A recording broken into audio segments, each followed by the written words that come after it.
Dobre, takže čaute. Sporadicky privítaj. Tibetská misa z Cepteru. Takže vítam vás. Vítam Silviu Sámekovú. Ja som si uvedomil, keď som ťa prišiel zavolať na akciu, že ja ťa vlastne poznám. Že ani si to nevedel spočítať. Sice tak neúplne osobne, ale... 90. roky to. Že? To už ako dosť, no, že to už mali 30 rokov sa to blíži, no.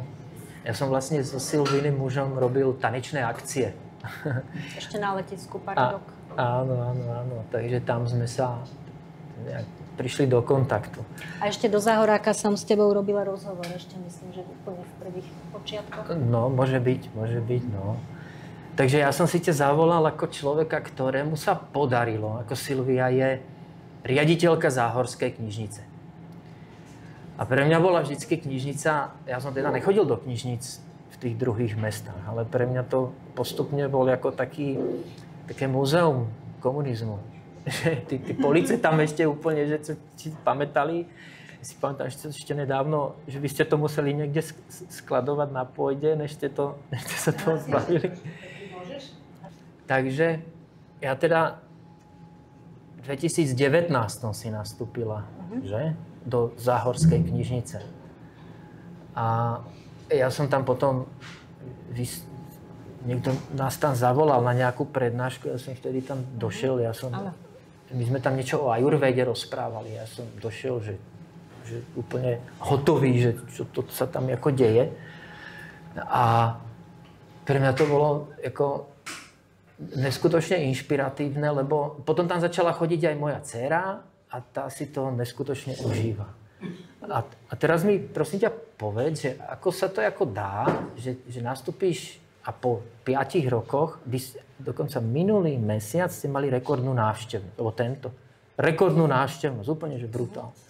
Fú, 6 000, 5 900. Cez 5300 to bolo. No, to je vlastne štvrtina Senice chodí do knižnice. Čo je ako v tejto dobe unikátna vec.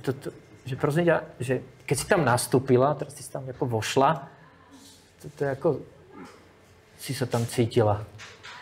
No, ja som do knižnice nastúpila z externého prostredia, ja som tam predtým vôbec nepracovala. Takže áno, bolo to náročné. Proste sme sa s bývalou riaditeľkou v podstate len vymenili vo dverách. Ona bola do 30. apríla a ja od 1. mája. Takže som tam proste prišla do úplne nového prostredia. Sadla som si do kancelárie a tak som sa nejako zabývala, Bolek, a výsledkom je teda tá knižnica, ako vyzerá teraz. To je také jednoduché, áno? Sadnem a zabývam. Ale nie, no ja som tam neprišla robiť hneď, že toto zlé a tak, toto. Takže ja som tie prvé mesiace naozaj využila na to, že som to pozorovala. Ja som tých ľudí nechala tak, nech si robia, ako sú zvyknutí, pretože zo začiatku každý bol v strehu, samozrejme, že nová riaditeľka, čo sa bude diať. Postupne sa upokojili, každý si robil svoje a takže som odpozorovala, ako to funguje a už som si robila názor, že čo áno, čo nie a išla som postupne na to. A ty si vlastne tam nastupovala, tam bolo nejaké výberové konanie, že? A ty si musel dať nejaký projekt. Áno. Že nejak by to mohlo vyzerať. A vyzerá takže to čo tak? človek by chcel. Vieš, čo som prekvapená, keď som teraz vlastne obhajovala. Už po 5 rokoch znova nás odvolali a na novo bolo výberové konanie. Tak som si po tých 5 rokoch otvorila to moje pôvodné a úplne som bola prekvapená, že áno, že bez toho, aby som to sledovala a odfajkávala si, že toto idem robiť, tak naozaj, že som to splnila tak nejako nevedomky. Lebo kedy som ťa tam ja začal registrovať, bolo, keď ste namalovali ten brutálny obraz z boku na tú stenu. A to je ako, to je ako sa stane, že to tam namaluješ, lebo všetko musí byť lacné v štátnej správe, výberko. Kto to namaloval? Namalovali to odborníci na murál a ten výtvarný motív zišiel z verejnej výtvarnej súťaže pre profesionálnych výtvarníkov. Vyhrali to dievčatá, to sú 2 výtvarničky z OV Pictures, oni majú také našlapnuté na takú peknú medzinárodnú kariéru, takže sú to profičky.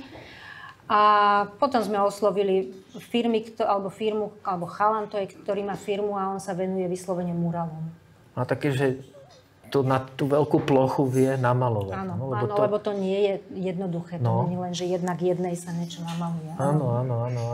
No a potom vlastne to bola prvá vec a potom aj tá rekonštrukcia, že zvonku, znútra, spredu, to malo nejaké išlo fázy. postupne vlastne, zhruba po 3/4 roku sme začali s tým, že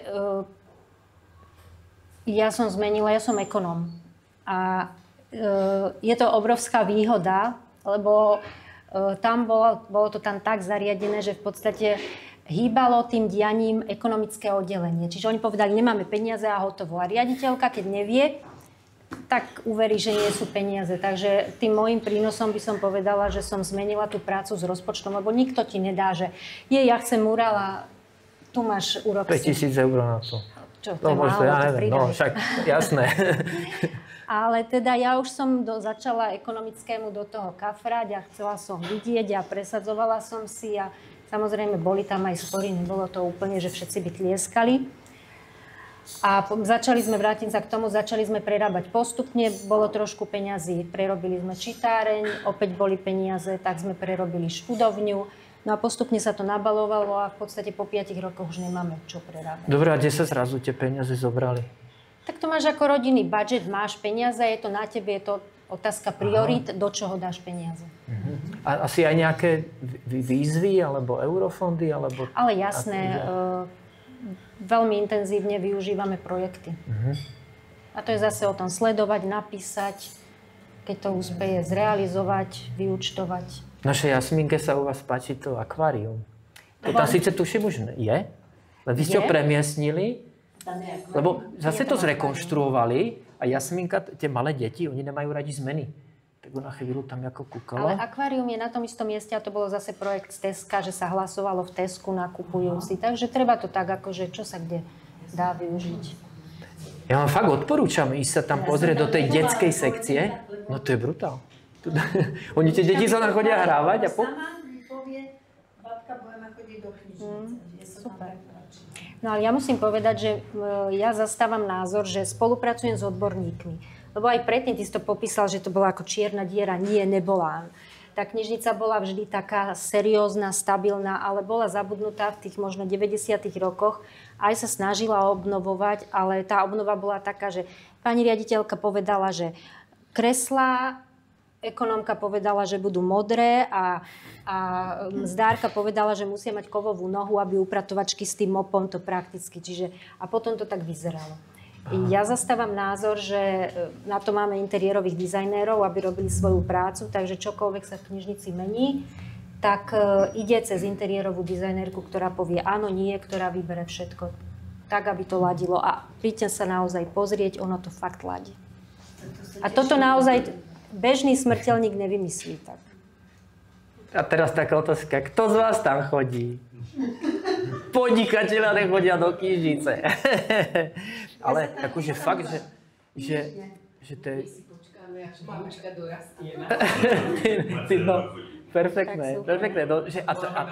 Vidíš, ale že tie deti tam veľmi radi. No možno to je...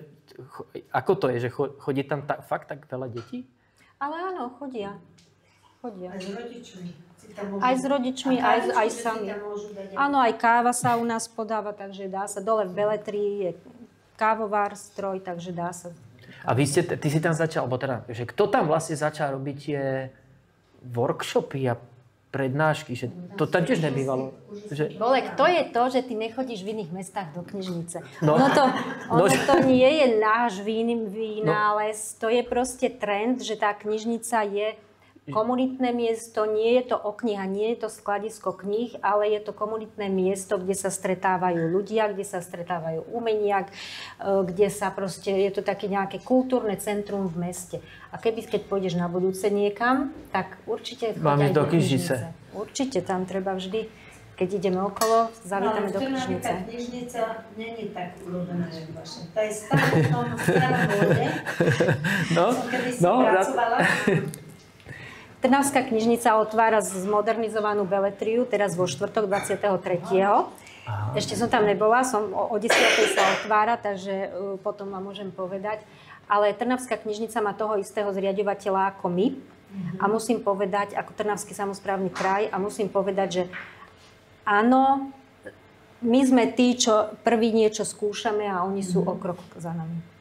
No a čiže tie workshopy a tie semináre, tam to má nejaký program, teraz to nejaké waldorfské dielničky, čo tu nikto nelajzol ešte Waldorf, alebo nejaké Montessori, niečo. Že akože trošičku aj taký ako alternatív. Ale to knižnice, poriadne knižnice to už robia. Vždy treba sledovať tú komunitu, v ktorej tá knižnica funguje, poznať ľudí a to už je o vzťahoch. Vieš, aj ty si tam bol v knižnici a tiež sme nevolali z Košíc niekoho. Takže je to naozaj o znalosti tej komunity a ponúknuť tej komunite, čo sa v nej nachádza. A ďakujem, že ste ma tam pozvali, odtedy tam vozíme obedy k vám. No. Relaxujete v tej knižnici alebo len práve? Konkrétne ja? Ja relaxujem, tuto sa stretávam s pánom v lese, ja chodím s obcom. A práve som dcere hovorila, pýtala sa, že či tu niekoho poznám, hovorí, že áno, tuto pána, že ja chodím v teplákoch a v špinavej bunde s obsom do lesa a tam sa stretávame, on tam beháva, myslím. Takže áno, ja takto relaxujem. A máš pocit, že tí ľudia fakt začali vďaka tomu aj trošku viac čítať knihy? V tej zmene? Ľudia vždy čítali, aj čítať budú, len je taká skupina, ktorá si kupuje knihy a to je vlastne aj našim cieľom trošku, lebo naozaj je zbytočné tie knihy kupovať aj kvôli odpadom, aj kvôli tomu, že knihu prečítate, koľkokrát sa k nej vrátite. A stojí tam, zbytočne zaberá miesto, takže tá knižnica je na toto úžasná, lebo my napríklad ročne nakúpime knihy za 40 000 eur. No kto z vás si nakúpi knihy za 40 000 eur? Môžem potvrdiť. Ja dávam na také náhody a raz som tam viezol obedy, tak blikla na mňa kniha, ja ju mám ináč tu, bola sa, že Dizajn regeneratívnych kultúr. Áno, to bliklo na mňa tam u nich. To je ťažká. A teraz som si to otvoril, že to si musím kúpiť. Tak som si to kúpil a čítam to už rok. No, takže preto áno. treba prísť do knižnice. Áno, áno. Ale áno, ľudia čítajú, ale samozrejme je to náročnejšie aj pre deti, lebo tá pozornosť, keď im dá človek mobil, digitálne technológie, tak je to veľmi jednoduché podľahnúť. A mne sa ešte páči aj tie dievčatá, čo ti pracujú napríklad v tom detskom, tak to tiež ako dobrý výber. Že to sú také typkyne obidve tam. No. Práve Duška teraz odchádza, som dnes dávala na Facebook, že hľadáme do detského oddelenia. Áno, ten kolektív je veľmi dôležitý. Ja si to strážim, Bolek, že sú knižnice, kde riaditeľka povie, že však to vedúce nech si vyberá. Ja si tých ľudí vyberám a ja si ten tým skladám sama. A celkom ti to ide, no. Ja som si tam išiel požičať knihu, ja som nevedel zohnať knihu Rudolfa Steinera o architektúre. Ona bola napísaná pred 100 rokmi, ich bolo len pár. Že ideme do knižnice, že tu tam budú mať. No ne, no tak to mali len jednu na Slovensku, Slovenskej akadémii vied. A tam ten váš chalanisko to tam nejak a mi vlastne došla z Bratislavy a na mesiac mi ju, ale mal som ju 2 mesiace potom. Takže vedia požičať aj knihy, ktoré sú... Áno, táto služba sa nazýva medziknižničná výpožičná služba. Keď tá kniha nie je u nás, tak kolegovia majú systém, ktorý zistia, kde tá knižnica je. Teda, kde tá kniha, v ktorej knižnici v rámci Slovenska je. A tá kniha sa objedná, príde vám a platíte v podstate len, myslím, že poštovné, a tuším 50 centov. No, to bolo... Tak prestávam kupovať knihy.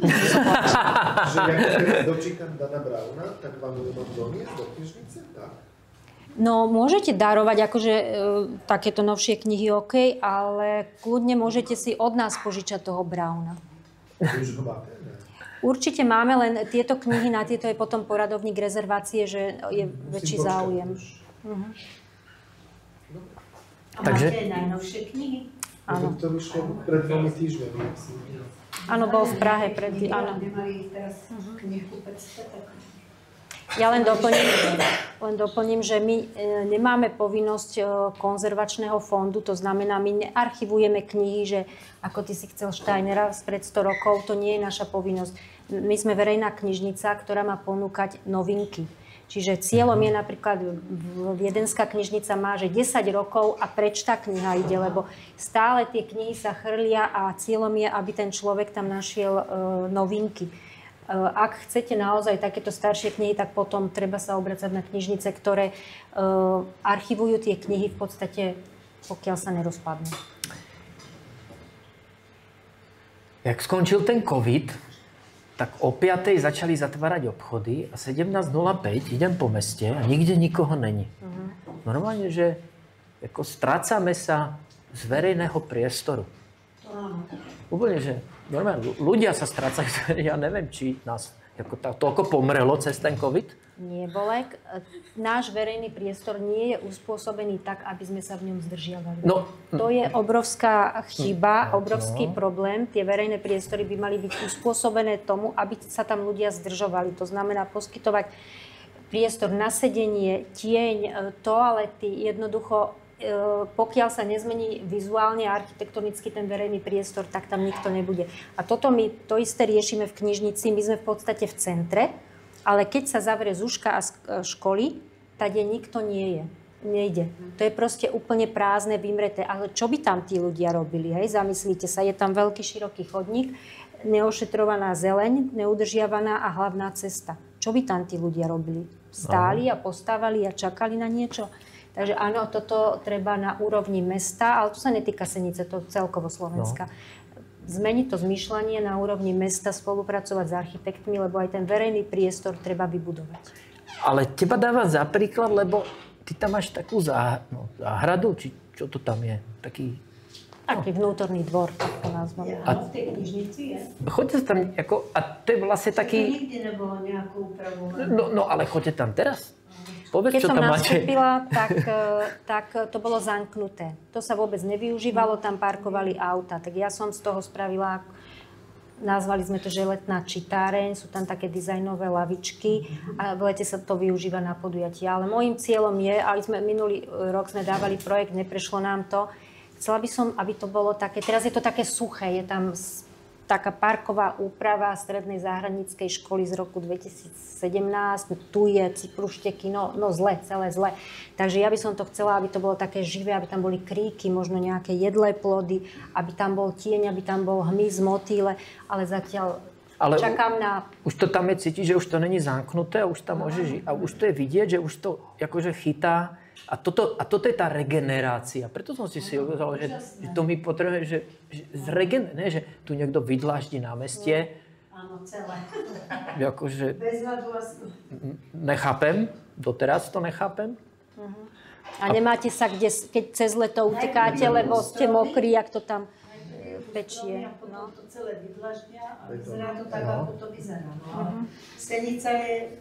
Pokiaľ mne prídu nejaká návšteva, povedia, aj tak máme ešte stále veľa zelene v Senici.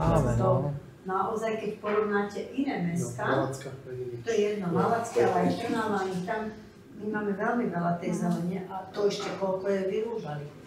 Takže treba s tým niečo naozaj dobré. Takže treba to viacej obživnúť. No ale preto Silvia je vlastne ten vzor toho, že po maličkých krôčikoch to je úplne vidieť, že to tam ako asi si to vieš pekne tam predstaviť, zvizualizovať a ono sa to nejak stane asi. Uvidíme. Ale ty si taká dosť prísna, ja vždycky tam dojdem, ty tam sedím, akože šéfová. Nie, ja som tak na okraj, Bolek, nehovor, však ja som tam schovaná, ja neviem, čo sa tam deje. To niekto tak vyzerá.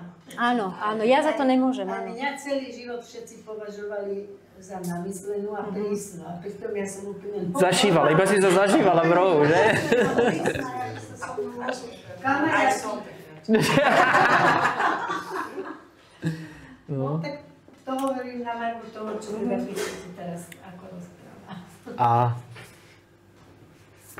ja tak nakoniec mám pre teba darček. Poznáš túto knihu? Nie. Ha! Yes. Len pozor, my máme Novinky. 80 000 kníh. Novinky, ale to je novinka. No. Určite v detskom je. Áno, Ludovič Štúr. No. A to si predstavte, kde? To došlo tuto z 29-ky vchodu. Autorka tu sedí. To je Senica. OK. No. Kamila Gaša.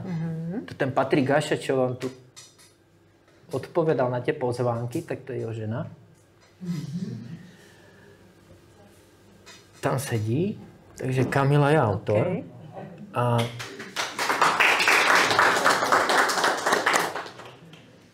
A Nina Válková to ilustrovala. Tá je zase z Hlbokého. To je Kubová manželka? Áno. Dneska som si s ním písala. No. Takže to držíš v ruke, že to mám posledný kus, kúpni sa na to. Reku, ja ho dám. Daj sa. A to bolo pre koho vlastne vyrobené?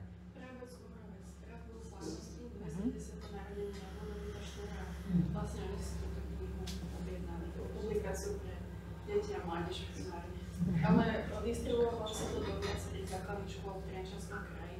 A teda, ak sa ozývajú ďalšie, tak uvidíme, že... Môžem zaradiť do knižničného fondu? Ďakujem. No, a to je presne to, že to keď si začnete listovať, že konečne niekto spravil proste toho štúra normálne takého pre tí deti, že to je komiks, normálne nejaký príbeh, tam sú také strany, to si musíš podsvítiť, aby sa ti tam objavili nejaké písmenka, že potom je tam nejaký kvíz, ako brutálna vec. A vás potom oslovila, neviem, či Matica, že máte také... Pre Maticu sme robili už jednu publikáciu, Leso Urbanovi, tá vyšla tiež tento rok. Momentálne ideme robiť aj ďalšie publikácie, takže teraz pracujem na Dušanovi Jurkovičovi. Super, tak potom kontakt na vás, lebo robíme, ako keď vieme o takýchto ľuďoch šikovných, tak potom voláme aj na besedy. Áno. To som nás určite potešila, aj teda sme. Super. No a o tom to má byť tento Local Heroes, že vás takto budeme dávať dokopy. Sieťujeme sa. Lebo keď som sa, že vy sa vlastne nepoznáte, ale to je presne toto, že knižnica, knižečka, ona tam má byť. A ne tam niekde v Úhrovci. Niekde v Senici? Keby tu niekto v Senici šikovný vyrobil, ne? Dobre, ďakujeme. Máte ešte na Silviu nejaké otázočky? Nemáte? Ja som si prečítala napríklad o tom, čo všetko robia v našom Seničanovi. Veľmi to tam bolo dobre, neviem, či niekto číta Seničana, ale nedávno to tam bolo nádherne popísané, aké aktivity všetky vyvíjate. A som si povedala, že sa tiež do nejakej zapojí. Tak prídem najbližšie na tú kávu a potom aj na tú angličtinu by som dali tu chodila. Perfektne. Aj angličtina. Ja ešte teda nakoniec taká reklama, že robia veľmi pekné workshopy, takže ak teda tie priestory sú fakt nové, pekné, doladené a že ak teda aj to tam na internete, keď budete to pozerať, tak si skontrolujete tie workshopy a vy ich robíte možno aj každý týždeň nejaký, že? Neviem, či každý týždeň, tak sa to vyskladáva, ten mesačný program, aby to bolo pestré, ale odporúčam, pozrite sa na webe alebo na Facebooku. Teraz sme tu mali nedávno veľmi takú, ja tu nazývam, že prvú ligu českých spisovateľov vďaka Interregu projektu, ktorý sme robili s Hodoninskou knižnicou. Mali sme tu Aleša Palána, ktorý teraz vyhral kvázi Karlovarský festival podľa teda jeho knihy Radej ze Šilet v divočine. Bol natočený film, ktorý vyhral Karlovarský festival. Mali sme tu Alenu Morštajnovú. Teraz v novembri bude na Malom knižnom festivale v Dave Miroslav Hlavčo. To ste možno zachytili. Je to Slovák, ktorý žije v Čechách. On je biológ, vedec a vyhral Magnéziu literu v Čechách. Takže najlepšia kniha roka v rámci celých Čiech. Mali sme tu pred mesiacom Karin Krajčo-Babinskú, to je manželka Richarda Krajča z Krištofa a ona je scenaristka, režisérka, spisovateľka. Takže keď nás sledujete, tak naozaj je to veľmi inšpiratívne. Človek sa stretne so zaujímavými ľuďmi. Takže perfektné. A keď si predstavím o 5 rokov, ako to tá zmena, že tak to bude brutálna knižnica. To bude sci-fi. Ale to si asi aj neviem predstaviť. Takže ďakujeme ti, že tu robíš takúto parádnu prácu.